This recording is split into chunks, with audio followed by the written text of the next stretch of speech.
7 DCEU cinematic movies released since 2013. How would they rank from worst to best? Let's sit down and talk about it. Like a Hellcat.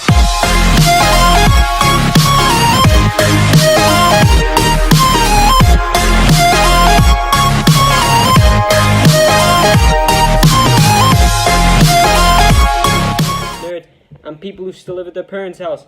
I'm your host Lakin22, and today on my new channel Lakin22's Movie Chat, we are going to be talking about the underrated, recently popular DC Cinematic Universe, or aka the DCEU movie franchise. Now this has been going on since 2013, and it's had its hits and it's had its flops, as usual cinematic universes do, apart from the MCU. Anyway, so this is the ranking that we're going to start off with for this video. I'd just like to point out that they are strictly opinion based, so don't get too upset if you don't like the ranking. It clearly doesn't matter what I think, this is just my own opinion. So if you'd like to comment down below your ranking of the video, ranking of the movies, and we can see what you thought of the films. And don't forget to subscribe down below to my channel, because it will really help boost up my popularity on this channel. Anyway, let's get started. Here is our movie in 7th place.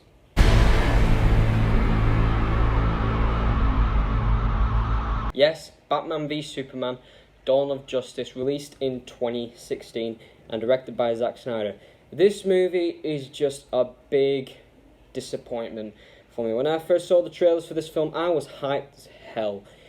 And when it came out, well, we all know the backlash that it got because of its dark tone, its inconsistent script and direction. This movie fell flat on its face, and it didn't reach the $1 billion box office that it was planning for on a near $300 million budget. But the good things I can say about this film are its visuals, its action sequences, and a couple of the performances. Definitely not Jesse Eisenberg's Lex Luthor though. That's just a horrible performance, which is disappointing for me because I love Jesse Eisenberg as a brilliant actor. And the treatment of Doomsday in the final battle, yeah. If you've ever seen Doomsday in the comics, then you're not going to like this portrayal of him. And if you think about it, Lex Luthor using his blood mixed with Kryptonian blood to create an uncontrollable monster. That's Nuclear Man from Superman 4. So when your movie uses a villain using the same plotline from the worst Superman movie ever, your movie's going to have some big issues. So all I can say about this film is that it's got brilliant visuals, some brilliant action sequences, some of the best action I've ever seen in a superhero movie, and the performances aren't all that bad. But the rest of the film I cannot say anything good about, unfortunately. It's got a really dark tone, which I'm not a fan of. It's got an inconsistent script and a very bad direction. So this is why it's at the bottom of the list. It just really disappoints me, and it hates me to put it at this spot. Anyway, let's move on to our 6th place contender. Really matters to me. Yes, Suicide Squad, released in 2016 and directed by David Ayer. Now this film was a mess from the start, actually. And, well, yeah, you can tell why. I mean, I enjoy this movie fair enough because it's got some good makeup effects, it's entertaining enough, and the cast does work off well from each other. So I was thoroughly entertained throughout the majority of the film. But there are 3 problems that I've got with this movie. The pacing was a bit mixed for me. Sometimes it was going at a pacing that I was fine with. And then sometimes it was going at a pace where it took too long to get to the stuff I actually wanted to see, which is not good for a superhero movie. Unless I was getting really invested in the characters, it probably would have gone a little bit quicker for me. Also, the horrible misuse of Joker.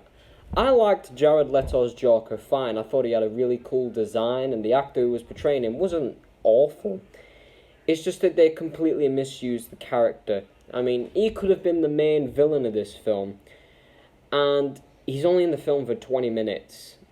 the Joker, the clown prince of crime, and arguably the most famous villain in comic book history, is in this film for 20 minutes. They need a better treatment of that character, and also they use Enchantress as the villain, who most people don't even know about, and Cara Delevingne does a horrible performance of the character, and the CGI on her is just terrible. And my third problem with this film is the reshoots. You can tell when a reshoot is being made in this film, especially with Enchantress's brother. I forgot his name. Oh, because that character is so forgettable. And his name is Incubus. That's it. Enchantress's brother, Incubus, you could tell was just a reshoot from the script. To say that David Ayer only had 6 weeks to write the script for this film, you can tell why this had a rush production and reshoots at the end of it, which were very expensive, by the way. So this film was just a mess, but an entertaining mess, where it was bad, but you know it's bad, but it's enjoyably bad. So I give it a pass for a likeable movie. Anyway, let's move into our 5th place contender.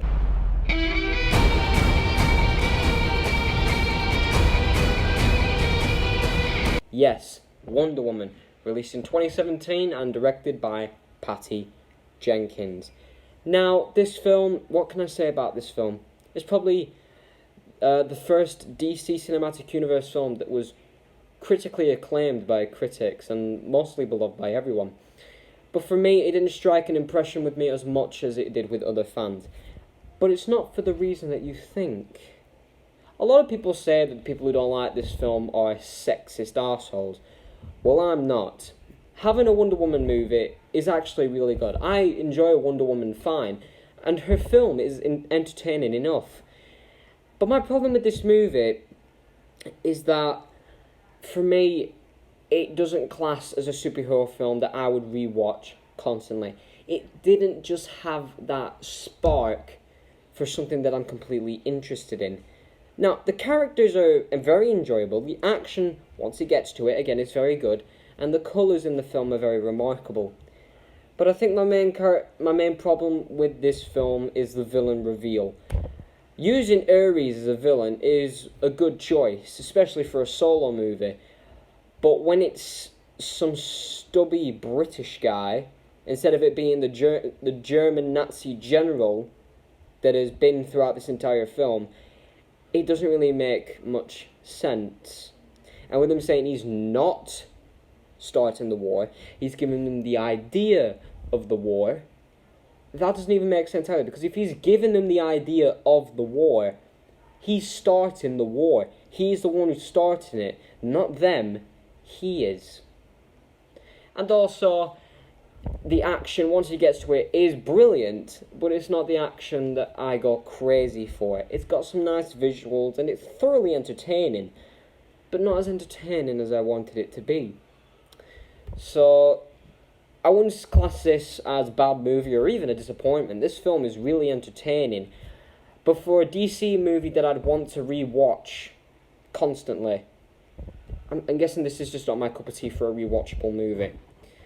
But anyway, let's move on to our number 4 contender. Man of Steel, released in 2013 and directed by Zack Snyder. So this is our first DCEU entrant in the DC Cinematic Universe. And what I can say about it is that before 2013, DC movies for me were a little bit boring. I was more into the Marvel films because they did it how a comic book is done, while DC tried to go for a more realistic feel with their films. Not to say the Marvels are not realistic, it's realistic as you can get, especially for a comic book adaptation. But if you think about the films that we had got before this, we had the Burton Batman films, we had the Dark Knight trilogy, and we had the Christopher Reeve Superman movies. And while the Christopher Reeve films for me, especially at 10 years old, was a bit too old for me, while the Burton films were a bit too boring for me, and while the Dark Knight trilogy was a bit too realistic for me, I weren't really into them as much as I wanted to be. The only thing I was interested in DC for was its video games, especially with the Arkham series and the Lego Batman video games. So going into this film, I wasn't really expecting much. I was expecting to be bored in the first 15 minutes of this movie. But no, this was the first time I watched a DC movie without getting bored. I thoroughly enjoyed this film from start to finish, with its amazing visuals, its dark representation of the character, which I thought it thoroughly needed to be taken more seriously, especially from the 1978 corny Christopher Reeve Superman movies, and some action where we actually get to see Superman punch someone in the face. So this was a necessary Superman film for me. And it's not to say that I hate the Christopher Reeve films. Now that I'm at 16 years of age and I've actually seen the original 2 Superman films, I think they're masterpieces. I really do. And I've even watched the Burton Batman films, which I think, again, are masterpieces. And the Dark Knight trilogy I watched when I turned 12. That's when I first enjoyed them. But this was the first DC film where it caught my attention. So that has the distinction for me, being the first DC film I was thoroughly entertained by. Now let's talk about the mixed aspects of this film. The first mixed aspect of this film would be the final battle. Now this is what people are being a bit too nitpicky for. They're saying that Superman would not usually do this in a fight. Why? Because he's Superman, he's the golden boy, he protects anybody who's in his way. But you're missing something here. This is the first Superman film in a cinematic universe, which means he's inexperienced. It's his first time being a proper superhero, and he's trying to get used to the job. So he's trying all his best to defeat this villain, but he's not used to the job yet. He's not used to getting them away from the people. This is him actually trying his best at this point in time, which we can all agree, when we get a job, we're not instantly perfect at it. It takes us weeks, months to even perfect our duty. It was all with us, even with talents that we have, with drawing, with music, with acting. We don't just do it in the first few weeks. It takes us months, even years to perfect it. So this is the same situation as Superman. And I'll tell you this final battle was amazing for me. This is the action that I really love. This is the action that I love to watch all the time. And then we get on to our big one. Superman breaking Zod's neck. Now, being a big fan of Superman from when I was younger, because, thoroughly enough, I did enjoy the Superman Returns film, mostly because I had the merchandise. But when I first saw that scene, I was the same as everyone. I didn't really like it because I thought it was out of Superman's character. But the more that I thought about it, the more it became plausible. We're talking about a guy who has a situation where he's unable to do anything else. He is forced to make the ultimate sacrifice so he knows he could never do it again. This is like a one-off time that he has to do the killing. And it was absolutely necessary. If he had let Zod live, who knows what could have happened. He could have killed those people. He could have killed even more people. So, in a way, the decision that he made was not only necessary, but properly necessary. So, internet, think about that for a while, because I know this film is mixed. Some people love it, some people hate it. But I'm on one side, and it's the side for how I love this film. So you're just going to have to figure out a way to not argue at that. Anyway, let's get into our third place contender. Justice League, released in 2017 and directed by Zack Snyder and Joss Whedon, technically. Now, this film built up a lot of hype. Why, you may ask? I'm glad you asked.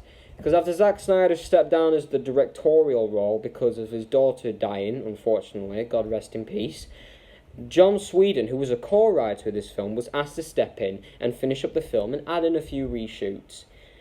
And this is where the film gets a little bit mixed for people. Because when you're watching the film, when you're watching the earlier half of the film, it feels like a Zack Snyder movie. It's got his visual style, it's got his colour scheme, and it's got his obvious Jesus symbolism, unfortunately, which I don't really like very much. And then when you get to the second half of the film, you can tell it's a Joss Whedon film with its comedic dialogue, its cartoony visuals, and the huge bombastic action sequences. And that's what I kind of prefer. That's the bit I actually enjoy. And I think this is a very action-packed, very entertaining superhero DC film, especially considering this is coming off the heels of Batman v Superman and Suicide Squad, while Wonder Woman was a refreshing new start. But again, the problems for me are too easy to not ignore, so I'm going to have to put them out right now. My main problem with this film is the CGI. Some of the CGI in this film is very well used, especially in its action sequences. But then we get to Steppenwolf, who looks like a video game character. For a movie of $300 million, they should have done a lot better with the CGI of this character, because Infinity War, they only had $316 million, 16 million more than Justice League, and yet they made Thanos look super realistic. Even though Justice League is 16 million below that, they still had enough money to make their characters look realistic, and they could have put in more effort with Steppenwolf. Another one with Steppenwolf. When I went into this film, I had no idea who Steppenwolf was. He is a C-list villain at best, and them picking him for the team-up movie is extremely odd. And then we move on to the biggest problem in this film, Superman's mouth. Mostly, it's the worst in the opening of the movie. Why? Because under his contract, Henry Cavill wasn't allowed to shave his mustache for Mission Impossible. So, while he was under post-production for Justice League, while he was doing his scenes, they had to cover up his mouth with CGI. And like I said, for a $300 million movie, they could have done so much better with this. Come on, DC, wake up for God's sake. It's CGI. You've got $300 million in your pocket. You should be able to do better than this. But apart from that, everything else about this movie I thoroughly enjoyed. I love the action, I love the acting, I love the humour. Everything else about this movie I've really, really, really, really enjoyed. So this is one of the most entertaining DC films I've ever watched in my life. And now we're moving on to our second place contender. Shazam, released this year of 2019 and directed by David F. Sandberg. Now, reading up on this film, obviously I knew who Shazam was and I was very familiar with his origin story, but I was getting worried that he was going to be a bit too family-friendly for a superhero movie, which is not a bad thing. We've certainly got a family-friendly superhero movies like Spider-Man Into the Spider-Verse, which was a brilliant example. We've got the original Fantastic Four movies, we've got the Marvel Cinematic Universe, of course. And then, when they cast David F. Sandberg as the director of this film, he had only directed 2 films before this at that time, Lights Out and Annabelle Creation, which were pure horror movies. And they're well-made horror movies as well, so basically, it was a little bit confusing. But he used it to his advantage, because not only did he make this film extremely family-friendly, which made it so successful, he sneaked in quite a few horror aspects in there, especially with the 7 Deadly Sins. And I gotta tell you, the CGI on them and the designs, perfect! So, what do I think of this film? Yeah, I really love this film, because the acting, again, specifically by Zachary Levi, was absolutely amazing. I thoroughly loved watching these characters in this film. They are so likeable. Whilst the action, once it got to it, was very entertaining. The visuals were colourfully beautiful, and the story was very emotional for a family-friendly film. And the humour in this film, masterful. The only problem I can put into this movie is they could have put a bit more emotion into Dr. Sivana. Don't get me wrong, Mark Strong does a very good job at this performance. But his motives, once he's got the 7 Deadly Sins, his motives, while understandable at the beginning, become a little bit too one-sided. Apart from him becoming 3-dimensional at the beginning, he starts to go into a one-dimensional villain, where it's basically take all the power cliche, and that's where I lost track of the character. But apart from that little nitpick, I loved his performance. I think he did a really good job as Dr. Sivana. So that didn't take anything away from the film. So all I can say about this film is that I loved it. It was a very, very big surprise for me. and I'm glad that I watched it, and it's going to be one of the most rewatchable superhero movies I will ever watch in my life. And now we move on to our first place contestant, and here it is.